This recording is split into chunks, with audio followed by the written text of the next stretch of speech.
You know, it's giving up a dream. You know, when you're young, you have this idea. You know, I had dreams of a very different circumstance to the one I'm in now. I've worked hard my whole life. I've always tried to improve my situation to increase income. Yeah, I didn't think I'd end up living in a caravan park, but it is a stable roof over my head and I'm safe and comfortable. But yeah, it's giving up a dream. Yeah, so it's small. But it's got everything. It's got double bed. This is a really good area for communicating with people, doing things, practice my ukulele when I stop in between cooking when I'm waiting for things to heat. The last few years I've been living in this area, and I came here initially because I'd sold a little apartment south of Sydney and I was hoping to buy into here. And in that time, the market got away from me. And so I had this small chunk of money. I've been very transient, moving from place to place. Sometimes it's a holiday rental that I get for a short time. Sometimes it's just a friend's place, sleeping on their couch. And in that time, I connected with this amazing group in Bellingen, the Affordable Homes Forum. It was the first one that they had. And I thought, this is it. This is people talking my language. This is exactly where my heart is and my circumstances are as well. I'm contributing every way I can to help with that, and I guess in many ways I know the lived experience of the people that they're trying to help. The way that we live and our housing story is changing.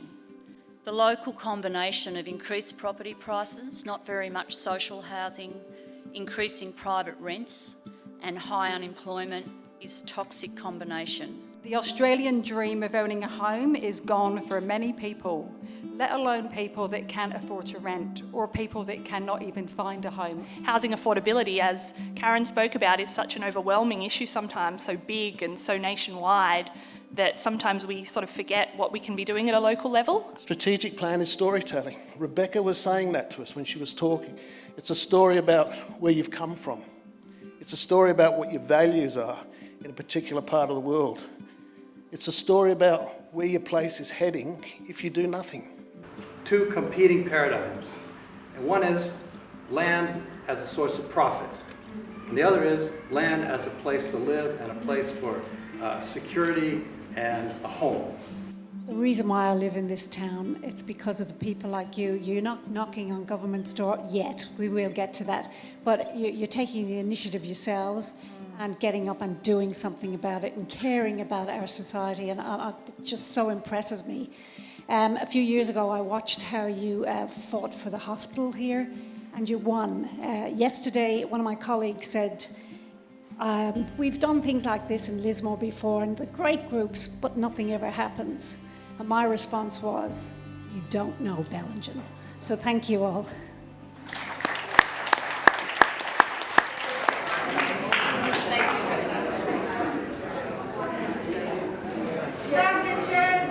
I've never seen so much energy in a room of community people coming together, really looking for local solutions to their housing affordability problem. Some of the things that I've wanted to do as a councillor, to achieve for our community, bringing council together with community and other partners, and hearing lots of different people's other models, what people have done elsewhere. It's totally possible to do that. But we have that old model of ownership being tied to self-worth in a new context where it is about property speculation, it is about the moguls, and it's a lot of people who just can't do it. That system is broken, and in order to fix it, I think we have to go back to the first principle, and housing's to live in. It is a right, and we need to start from that in order to build up any kind of solution.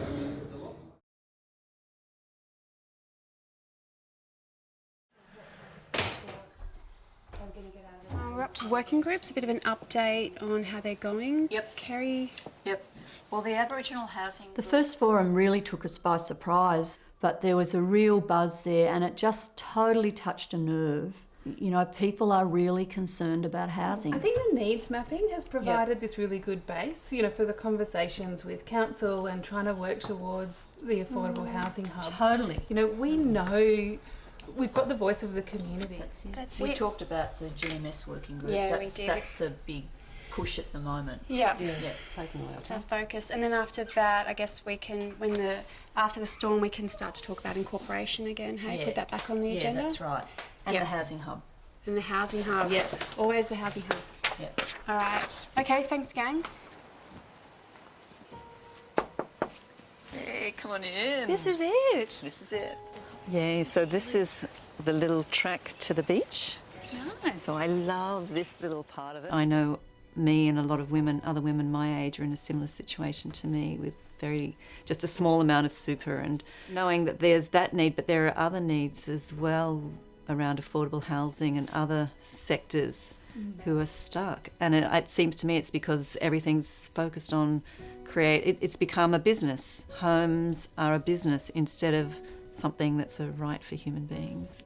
So one of the important early pieces of work that we needed to do was the needs mapping, and we had a whole lot of people come back to us, over 300, and clearly one of the big groups was older women who were living in the area that were kind of caught in the middle between not being able to purchase something of their own outright and get that stability, and also having to compete in an increasingly competitive rental market. Another one was the concern around young people that had grown up in the area that wouldn't be able to stay because the property prices are going up so fast compared to what incomes and employment opportunities in the area.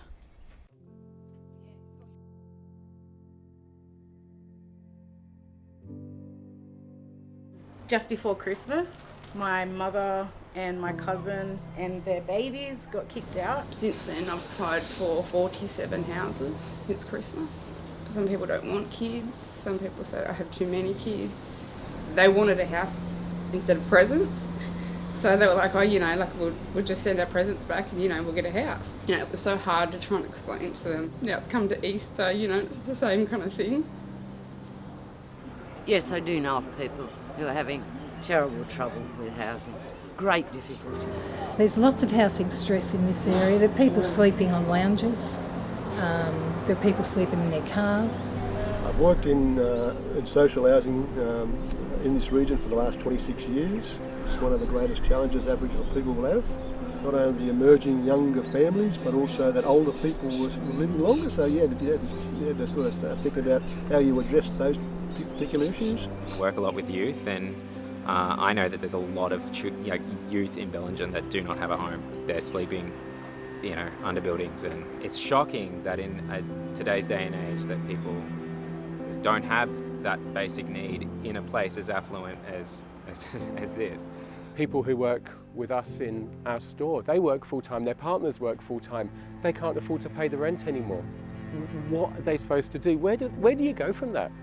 Since arriving in Dorrigo 15 years ago, I've seen a great change in relation to the affordability and the availability of housing. Houses to buy, the prices have probably tripled, the rents have skyrocketed as well.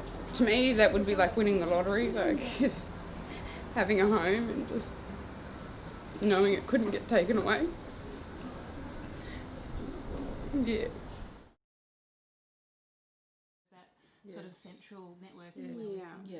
When you think about contemporary Australia, it's always been about land and the big land grab, and we're currently going through a national process of coming to grips with our history and what that meant for Australia's First Nations people. And that set the tone for how we as a society thought about land from that point on. That's become such a part of our identity that who we are is about owning a little piece of land. And economically, that then became the way that white Australia managed intergenerational wealth transfer. And so housing has become, and land has become, a commodity, not a human right. We've got so much we could learn from our First Nations people about land and place and country. People say with healthcare, education, we understand that needs to be public and accessible, but we've kind of cordoned housing over here, and it's seen as this thing that we can make a lot of profit out of. So in our work, we're trying to just, disrupt that a little bit and say, actually, as a community, we want to see everyone securely housed. And that means we need a whole range of different models, just not the current system of home ownership, private rental or public housing. We need to bust that apart.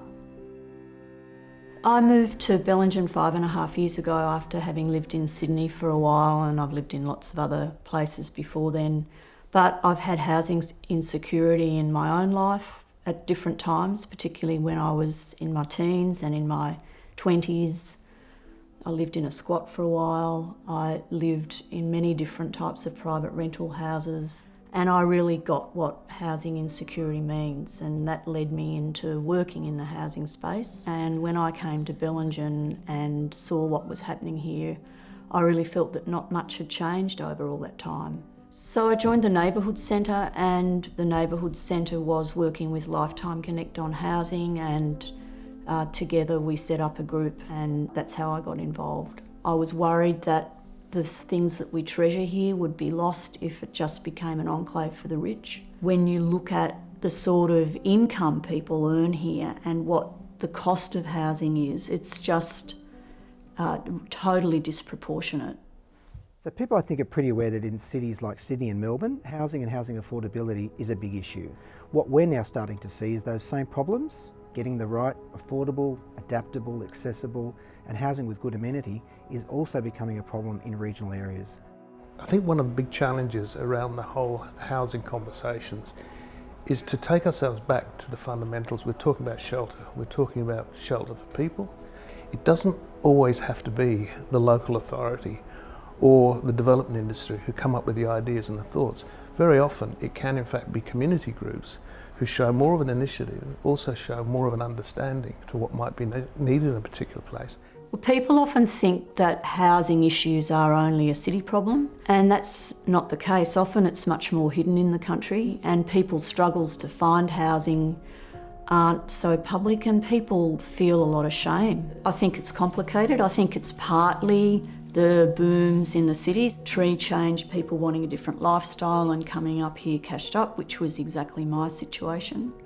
But it's also because of the profile and the supply of housing here, and the fact that we've got a real mismatch of, many more 3 and 4 bedroom dwellings, very few smaller dwellings. There's not the diversity and the choice that there are in some other places.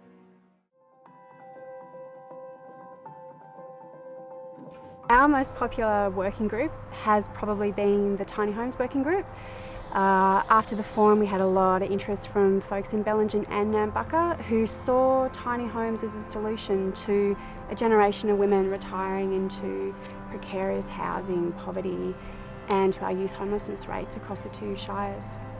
Kim was a standout at our first forum. She had a lot of passion for the issue and drive to do something about it. Yeah, so we started scoping out the project very early on about what would a tiny home village or infill look like across our 2 shires.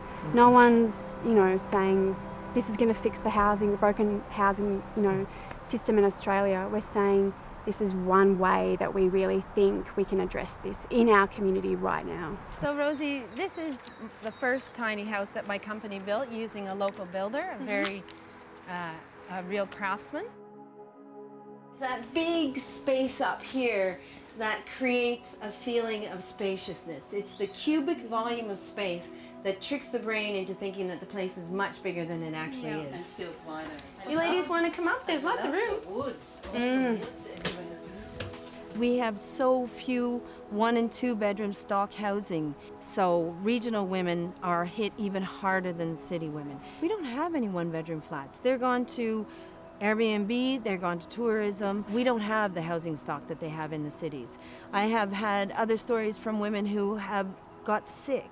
Getting cancer seems to be a really, really big precursor to ending up homeless. Illness, divorce, and losing your job are the 3 things that women are talking to me about all the time that seem to render them homeless. No matter how much they've worked in their lives, no matter how many houses they've had, no matter how many kids they've raised, what jobs they've done, I'm having women from all over the spectrum ending up in the same situation. They're capable, independent, smart women who cannot believe that they found themselves in this situation. keep saying that to the women over and over. You are not the only one. I have women talking to me all the time. One of my favorite places when I had this open to the public was to sit here with my laptop because it was just such a beautiful view of the room, and also with that cross breeze with those windows, that cross breeze is fantastic. So I would sit. After being without a home for a couple of months, we were just on the lookout, and it was really, really tough out there. The housing market is really competitive. Lucky enough, we found out about the co-op housing situation, and they were able to get us in to have an interview, and we were lucky enough to win the housing lottery, I suppose, in so many ways. You know, it's everything, having a home. So the way the co-op works is the rent is calculated off your income, which is 25%, and that makes it really manageable. It just doesn't feel like such an overwhelming burden. Yeah, and we can stay here as long as we need the space, which is also just such a relief. So one of our working groups is looking at expanding branch housing co-op, which has existed in Bellingen for already 20 years. It houses 9 families, and it's really keen to grow as well. I grew up in a housing cooperative that my mum started, and I remember moving into our first house there that was different to any house I'd ever lived in. We all had our own bedroom, it was beautifully maintained, and I just remember feeling excited that I was like other kids who had a home. My little girl's room, I was sobbing, to be honest with you. I had to even close the door so she didn't see me and didn't understand why I was upset, because they were happy tears, and this is our home and we can stay here. Like, I never anticipated that I was going to be able to do that and provide that for her, and it's just such a huge thing to unpack and to really realise that this is it. This is our home.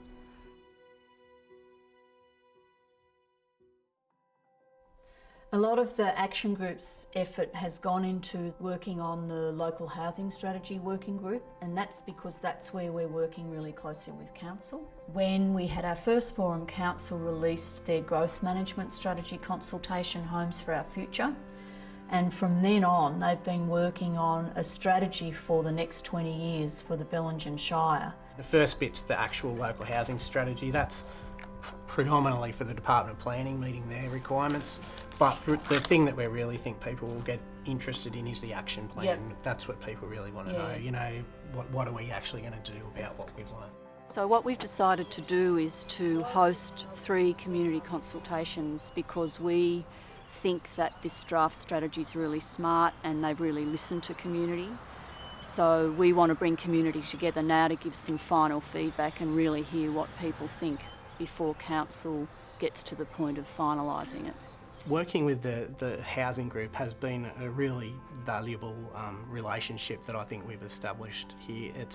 It's not a common model in my experience, and I don't think it's a common model in a lot of perhaps other councils' experience, that we have a group so invested in that issue and so willing to help us figure out what we need to do in this space. It's not usual for councils to actually think about what can they do to influence affordability. So they're looking at a tiny house pilot village, a possible eco-village, looking at ways to make subdivision and urban infill much easier, but in a really responsible, well-designed way. They're really interested in universal design and adaptable housing, looking at homelessness, looking at housing options for really low-income earners. These are really big choices for the community, and this strategy is going to shape which way we go.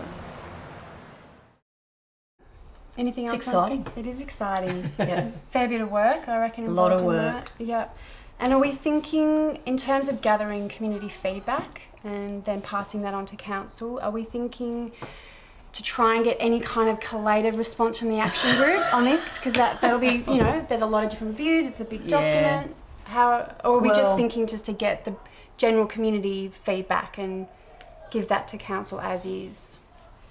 But whether we go to the effort of then actually writing a formal response and coordinating people's views and coming to agreement ourselves, that's a hard which job. is a much bigger job. Yeah. So it's a wait and see. Wait and see. Yeah. What emerges from the consultations.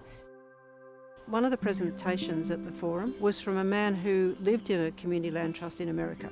One of the exciting things about this work is that it has been happening a lot in America, many thousands of properties, and the same in England.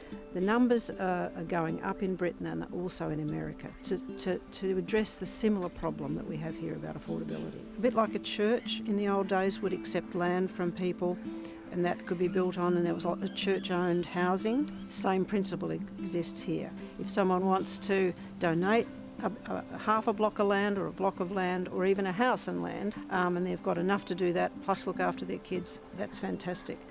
So in Bellingen Shire, the council is auditing all their land holdings because there's no use having vacant blocks of land and not doing anything with it when we know we've got this problem. One of the working groups has developed a relationship with the local aged care provider who also has retirement villages in the area. They're looking at doing a new development here, another retirement village, but had similar concerns to us around women who are over 55 and were in that housing gap and not able to purchase something. So we've been talking with them about how to include affordable housing in a development such as this one. They're talking about between 8 and 10 units, which in a town this size is actually a considerable increase to the amount of social housing that's here, and then a slightly larger component of the retirement villages. Slides that Dan's going to talk to about Urunga, but just diving in and time to go for it. So over to you, Dan. Okay, thanks. There were some concerns expressed about bulky development, looking for that coastal village character to be, I guess, identified and retained. Did you look at lot sizes? Because, you know, it would only be larger lots that could support 500 metre square subdivisions. Greater housing diversity to suit the wider range of households. Again, we saw it with Urunga, the reducing household size and the ageing population as being, you know, potential drivers for demand for different types of housing products. I think all of the discussions were really considered. I think the people who were really interested came. Yeah. You know, at each consultation I asked for a show of hands around who were action group members and who weren't, and a lot of people who weren't action group members came, which was what we were hoping for. Yeah. Okay, so we can debrief the development of the whole of action group response. Yeah. How it turned into It's a great big relief. Effort. It was a big push. Big effort, kids. Bigger than what we thought it might Much be. bigger. I hope it was worth the effort. And the submission that's come out of it is fantastic. The submission case. Wow. Have you had any feedback from council? No. I know they've read it. Right. Okay. Right. Haven't had any feedback yet. Okay.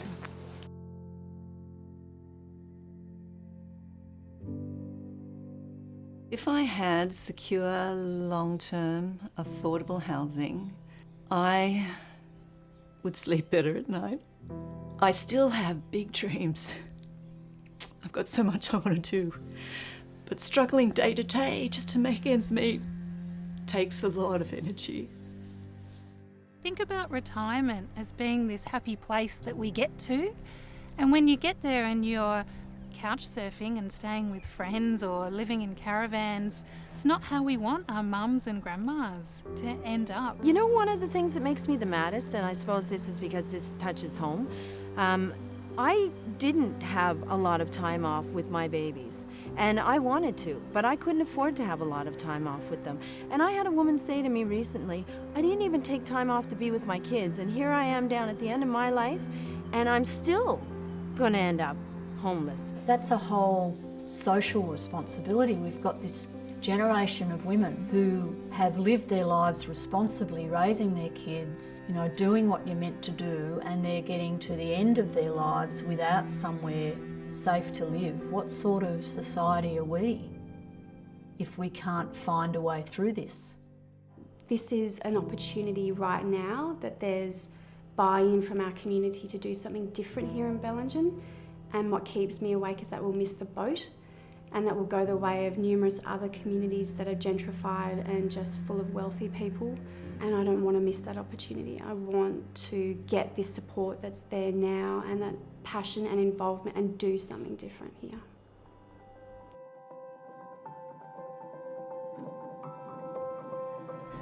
It's going to be a very special moment when the group are able to walk into the meeting, have their case heard and have the issues that they put forward considered, because it's not very often that you'll have a constructive housing conversation coming bottom up to assist in the evolution of planning documents. You'd be wearing your heart on your sleeve if you're the local community going into the council meeting knowing that all of these hundreds of volunteer hours that have gone in and all the consultation and all the good work that's gone into it, you'd be going into that meeting hoping that the right outcome eventuates. One should never underestimate the power when community groups are prepared to get up and say something, firmly believing in the fact that everybody in that community has a right to shelter and how you look at the ways of providing it. Home for me is always Gumbaynggirr country, you know. If I leave Gumbaynggirr country, you know, I always want to come back. That's home for me, you know. Home is the land, the country. It's that sense of belonging and place where you know the world can be crazy, but then you've got this little sanctuary. Home is like where you always feel welcome and do as you please or help yourself to a feed or something. It's a refuge. It's a place where I can be myself. No matter what status or financial situation. As soon as prices start going up, as soon as things become stressful, as soon as things are no longer affordable, you cut a whole section of that society out of your town. That doesn't lead to happiness, I believe, for anybody. It'd be like a dream to know that you were secure in your own home, especially for the children. Having a warm home to go back to and a place of stability. I just think that we already have the facilities and the people to move in that direction. We have all the ideas. We've got people that want to make change. We just need to get them all in a room and turn it into something.